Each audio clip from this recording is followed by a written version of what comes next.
안녕하세요. 축진먹입니다. 토트넘이 전반전에는 환상적인 경기력을 보여주다가 후반전에 내리 3골을 실점하면서 브라이튼에게 패배했습니다. 과연 토트넘의 경기 운영은 어땠는지, 또 브라이튼은 어떻게 플레이를 했는지 알아보도록 하겠습니다. 먼저 브라이튼의 선발 라인업을 보면 4-2-3-1 정도의 포메이션으로 나왔고, 특히나 양쪽에 개인 능력이 좋은 윙어 미토마와 민테를 배치했습니다. 반면에 토트넘은 가동할 수 있는 베스트 라인업을 가동했고, 우도기가 부상에서 복귀해서 복귀전을 가졌습니다. 오늘 브라이튼은 토트넘이 상성상 좋아하는 스타일입니다. 왜냐하면 브라이튼 역시 라인을 높여서 플레이를 하기 때문에 공간이 많은 걸 좋아하는 토트넘의 공격진 특성상 브라이튼의 뒷공간을 노리기 용이했죠. 지금도 브라이튼 수비진이 한 번에 라인을 올리면서 막으려고 하는 순간에 메디슨이 뒷공간 쪽으로 들어가고 로메로가 한 번에 패스를 넣어줍니다. 그리고 메디슨은 이런 좋은 공간에서 슈팅 찬스까지 맞죠. 브라이튼이 지난 첼시전에서도 라인을 높여서 하는 플레이를 많이 했었는데 아직까지는 뒷공간 관리에 대해서 조금 리스크가 있는 모습이었습니다. 또 전반에는 토트넘의 강한 전방 압박도 성공했습니다. 토트넘은 체력이란 자원이 있다고 하면 전방 압박의 체계는 꽤나 잘 잡혀있는 팀이죠. 그러면서 브라이튼이 하고 싶은 것들을 못하게 하면서 전반 운영은 나름 부드럽게 해갔습니다. 또 개인적으로 저는 전반전 토트넘의 핵심을 솔랑키라고 봤는데요. 이렇게 솔랑키가 공을 받아주러 내려오면서 상대 센터백들을 끌어냈습니다. 가뜩이나 브라이튼의 뒷공간이 노출이 많이 되어 있었는데 솔랑키가 내려오면서 브라이튼의 뒷공간을 더 확보했죠. 그리고 또 토트넘 전반전 공격의 특징은 오른쪽 공격이 매우 유기적으로 돌아갔다는 겁니다. 지금도 포로가 뒷공간을 파고드는 클루셉스키에게 공을 줍니다. 토트넘 오른쪽에 있는 선수들 존슨, 클루셉스키, 포로 이렇게 3명이 유기적으로 움직여주면서 오른쪽에서의 부드러운 공격들이 완성도 있게 진행되었습니다. 그리고 토트넘의 첫 골은 토트넘 상대로 맞불을 놓는 팀들이 주로 당하는 패턴으로 이루어집니다. 높은 지역에서의 토트넘의 압박 성공, 그리고 메디슨이 빠르게 솔랑케에게 전달. 솔랑케가 공을 잡은 순간 존슨이 뒷공간을 노려주고요. 솔랑케의 적절한 강도의 패스, 그리고 존슨이 이걸 왼발로 마무리. 저는 존슨이 여기서 왼발로 마무리를 한 것에 매우 놀랐는데요. 존슨이 자신감이 올라와 있기 때문에 이런 간결한 슈팅이 가능했다고 생각합니다. 전반은 1대0으로 토트넘이 앞서가고요. 브라이튼은 지고 있더라도 자신들의 축구를 하려고 했습니다. 지금처럼 브라이튼 특유의 전방 압박을 강력하게 가하고 공을 받을 수 있는 선수들한테 맨투맨을 잘 했습니다만 이렇게 쿨루셉스키가 사이드 쪽으로 나와주면서 로메로의 공을 받아줍니다. 특히 토트넘은 상대의 전방 압박을 오른쪽에서 풀어내서 나가는 장면들이 많았는데요. 그만큼 전반전에는 토트넘이 하고 싶은 거 다 하고 브라이튼은 하고 싶은 게 다 안 되는 그런 전반전이 진행되었습니다. 그리고 토트넘은 한 골을 더 추가하는데요. 여기서는 전반전의 핵심 선수 솔랑키가 또 한 몫을 해줍니다. 브라이튼이 토트넘 상대로 강한 전방 압박을 하면서 앞쪽에 숫자를 많이 투자했고 여기서 포로가 롱킥을 합니다. 그리고 이 공을 솔랑키가 아래까지 내려와주면서 잘 챙기고요. 사이드 쪽 베르너에게 패스를 주는데 1번과 2번 중에 조금 더 효율적인 루트인 2번으로 패스를 줍니다. 베르너의 속도가 빠르기 때문이기도 하고 오늘 워낙 솔랑키의 선택들이 하나같이 다 효율적이었죠. 그리고 베르너가 자신 쪽에 2명 몰아넣고 시야가 열린 메디슨이 깔끔한 득점을 성공하며 경기를 2대0으로 만듭니다. 지금처럼 토트넘이 상대가 맞불을 놓고 역습 과정에서 소수 대 소수 싸움으로 싸우면 토트넘은 장점이 있다는 걸 보여줍니다. 이렇게 전반은 2대0으로 끝나고 토트넘이 원하는 플레이들이 다 됐습니다. 전반은 일단 첫 번째 토트넘의 전방 압박 강도가 더 완성도가 있었고요. 두 번째, 후방에서 짧은 패스만 고집하는 게 아니라 한 번의 뒷공간을 노리는 긴 패스도 섞어서 했다는 겁니다. 세 번째, 솔랑키가 자유롭게 움직여주면서 상대 센터백 끌어내고 그 뒷공간을 윙어들이 공략하는, 어떻게 보면 해리케인이 주로 토트넘에서 했던 역할들을 솔랑키가 잘 해줬습니다. 그리고 브라이튼은 한 가지 변화를 가져가는데요. 브라이튼은 레프트백 카디올루를 빼고 또 다른 레프트백 에스투피냔을 투입합니다. 제가 아까 토트넘의 오른쪽 라인이 되게 유기적이라고 말씀드렸는데 이번 시즌에 합류한 카디올루보다는 원래부터 브라이튼에 있었던 에스투피냔을 투입하면서 토트넘의 오른쪽 공격을 억제하려고 노력했고, 또 에스투피냔이 미토마와 호흡이 잘 맞기 때문에 미토마의 뒤를 더 든든하게 받쳐서 미토마의 공격력도 더 극대화시키려는 교체를 가져갔습니다. 그리고 브라이튼 휘르첼러 감독의 변화가 그대로 적중합니다. 교체 투입된 에스투피냔 쪽으로 공이 투입되고 존슨의 커버링이 살짝 늦었습니다. 토트넘도 라인을 올려서 플레이하기 때문에 뒷공간이 있었고 그 공간을 미토마가 빠르게 노립니다. 그리고 에스투피냔의 깔끔한 뒷공간 패스. 여기서 미토마가 가운데 쪽으로 크로스를 올리고요. 우도기는 자신 쪽으로 오는 크로스가 오른발로 처리해야 하는 크로스가 되어서 제대로 걷어내지 못했고, 이 공은 민테 앞으로 떨어집니다. 그리고 민테가 깔끔한 마무리를 성공하죠. 경기는 2대1이 됩니다. 아무래도 우도기가 부상해서 복귀한 지 얼마 안 됐기 때문에 이런 집중력들을 보면 100% 컨디션은 아니다 라는 게 느껴졌습니다. 하지만 토트넘은 실점하기 전이나 후나 똑같이 유지하는 것이 있었습니다. 바로 압박 강도인데요. 2대1 상황에서도 이렇게 전방 압박을 들어가는 장면들도 있었고, 소유권을 뺏길 때는 바로 역압박을 들어가는 장면들도 있었습니다. 중요한 건 뭐냐? 여기서 한번 브라이튼이 빠져나오기 시작하면 토트넘은 수비 복귀하는데 많은 체력을 써야 한다는 것입니다. 결국엔 강한 압박에는 리스크가 따른다는 얘기고, 이 압박은 90분 내내 지속될 수는 없습니다. 하지만 이 한 골을 먹힌 시점부터 토트넘의 압박은 조금씩 풀리기 시작합니다. 아무래도 체력이란 자원이 한정돼 있기 때문이죠.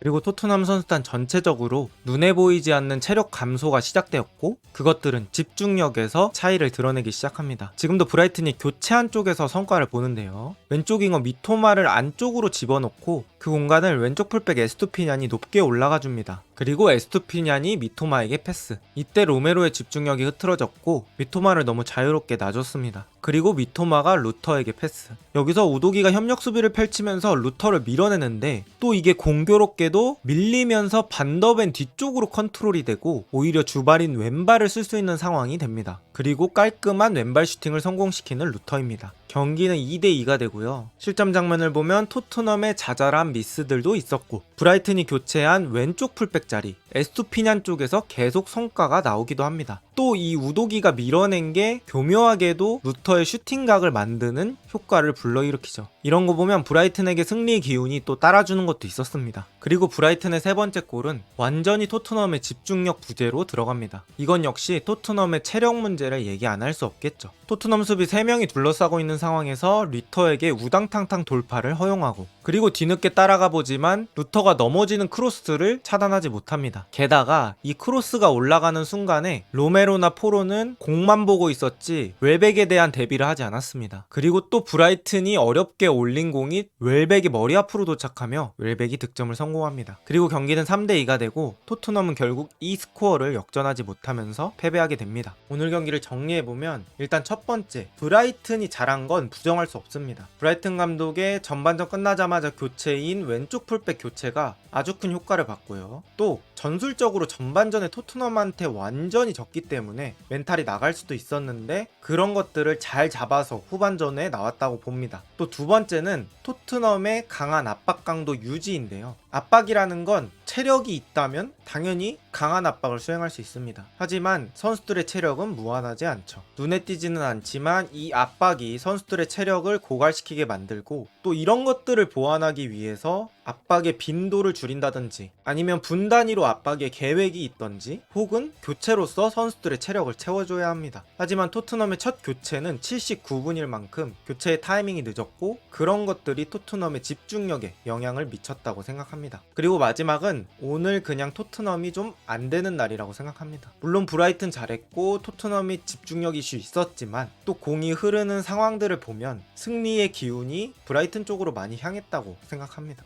이런 여러가지 문제들이 복합적으로 나타나면서 토트넘은 좋았던 연승 흐름을 놓치게 되었습니다. 과연 토트넘은 A매치 기간 이후에 이 흐름을 반전할 수 있을까요? 또 손흥민의 복귀는 어떤 영향을 미칠까요? 오늘 영상은 여기까지입니다. 비슷한 영상이 궁금하시다면 구독 부탁드립니다. 좋은 하루 되세요.